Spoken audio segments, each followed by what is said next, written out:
Hi, my name is Debbie Hoffman. I'm an adult services librarian at the Warren Newport Public Library. Have you ever wondered, or maybe you do know a lot about our brethren to the north? I thought I knew a lot about Canada. After reading The Promise of Canada by Charlotte Gray, I realized I really didn't.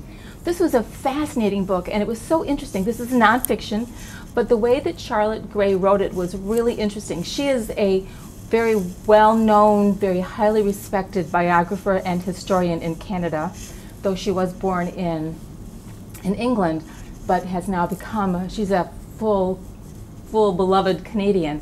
But what she did was she took, her chapters were about different people who had made a big impact throughout Canada's history. And she starts with Cartier and Macdonald, who were the two really forces of trying to get the French and the British people to kind of coalesce into the country. She brings in, I also really like, besides politics, she brings in Margaret Atwood, who of course was one of my favorite authors, beloved The Handmaid's Tale, which she wrote and of course is now made into a miniseries, but of course she's written many other things.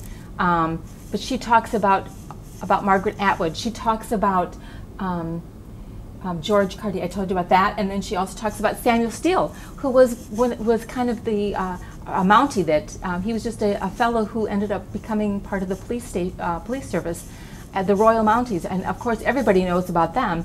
So she does this in such a unique way because she kind of takes an important character or important person in different segments of Canada's history and talks about how they kind of pushed through and how they operated and how they made history in Canada and made Canada the great country that it is.